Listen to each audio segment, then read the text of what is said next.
Good evening to all of you. I am Manisha Mundra. Welcome to all of you in my class. So, how are you all? I hope all of you are very fine. तो जैसे कि previous classes ली थी मैंने, उसमें मैंने आपको natural resources और कोल के बारे में बताया था। नेचुरल रिसोर्सेज के बारे में बताया था कि उसके टाइप कितने होते हैं, उसकी डेफिनेशन ये मैंने बताई थी। तो कितने टाइप होते हैं उसके, 2 टाइप बताए थे, exhaustible and inexhaustible. Exhaustible which is limited and inexhaustible जो कि अनलिमिटेड होते हैं। ठीक है, तो उसके बाद में मैंने आपको कोल के बारे में बताया था। कोल होता क्या है, कैसी उसकी अपीयरेंस होती है, कैसे बनता है, कहाँ कहाँ यूज़ किया जाता है। तो आज की क्लास में हम पढ़ने वाले हैं एग्जॉस्टेबल का सेकेंड पार्ट जो है पेट्रोलियम। ठीक है, पेट्रोलियम। अब अगर ये आपने वर्ड सुना है तो आपके दिमाग में क्या आता है कि ये पेट्रोल से मिलके बना होता है। ठीक है, सबके दिमाग में तो एक ही क्वेश्चन आएगा कि ये सिर्फ पेट्रोल से मिलके बना होता है, इसलिए तो इसको पेट्रोलियम बोलते हैं। पर ऐसा कुछ है नहीं, क्योंकि पेट्रोलियम में बहुत सारी चीज़ों का मिक्सचर होता है। पेट्रोलियम जैसे कि petrol, diesel, lubricants oil, paraffin wax. ठीक है, इन सारी चीज़ों का क्या होता है, मिक्सचर होता है। और भी बहुत सारी चीज़ें होते हैं। तो देखो, आज हम ये पढ़ेंगे कि जैसे आप लोगों को ये बखूबी पता है कि पेट्रोल, डीजल ये कहाँ यूज़ किया जाता है। सब लोग करते हो ना इनका यूज़, बाइक में, स्कूटी, कार, ट्रक, बसेस, इन सब में इनका यूज़ करते हो।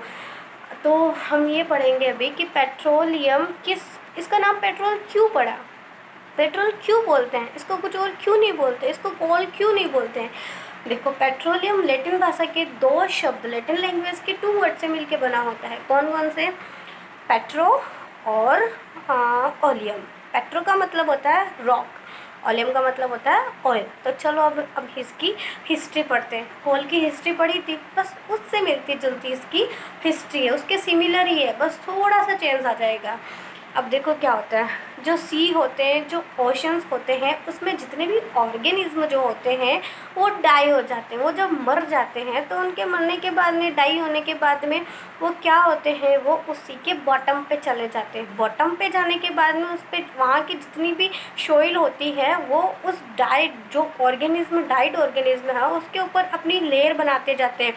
और लेयर बनाने के बाद में वो जो ऑर्गेनिज्म है वो एकदम लोअर ले पे चले जाते हैं। और लोअर ले पे जाने के बाद में उन पे high temperature and high pressure होता है, जिसके कारण वो किस में कन्वर्ट हो जाते हैं, they are convert into petroleum. Same process है, लेकिन वो कहाँ होता है, कोल में ये सारी प्रोसेस कहाँ होती है, कोल में ये सारी प्रोसेस लैंड पे होती है। लेकिन यहाँ ये सारी प्रोसेस किस पे हो रही है, ये सारी प्रोसेस सी या ओशंस में होती है, पानी में होती है। ठीक है, क्योंकि वो एकदम, कोल क्या होता है, एकदम सॉलिड पार्ट होता है, लेकिन ये पेट्रोलियम कौन सा होता है, एकदम लिक्विड होता है। इतना लिक्विड नहीं बोलते, लेकिन वो लिक्विड फॉर्म में ही होता है, थोड़ा सा टाइट होता है पर होता लिक्विड फॉर्म में ही है। अब देखो क्या होता है, पेट्रोलियम में बहुत सारी चीज़ें मिक्स हो रखी होती है।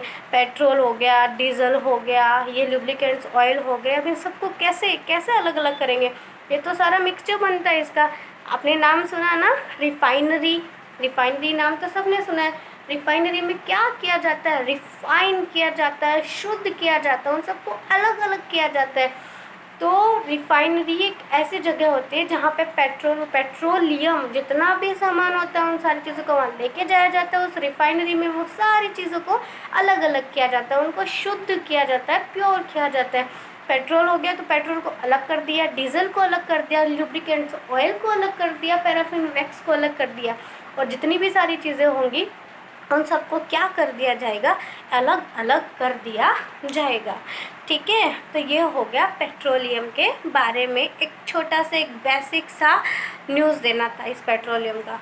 इंट्रोडक्शन अच्छे से समझ में आ गया।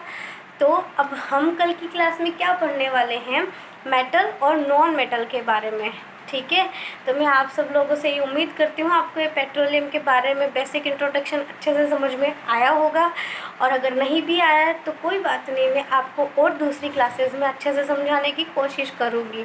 और मैं आपसे उम्मीद करती हूँ कि आप इस चैनल को लाइक, सब्सक्राइब एंड शेयर ज़रूर ज़रूर ज़रूर करोगे, प्लीज़। ठीक है, बाय बाय, टेक केयर। वैसे भी कोरोना बहुत ज़्यादा फैल रहा है, तो प्लीज़ आप अपना ध्यान रखिए, अपनी फैमिली का अच्छे से ध्यान रखिए, केयर करिए। जान बचे तो लाख हो पाए। Thank you, bye.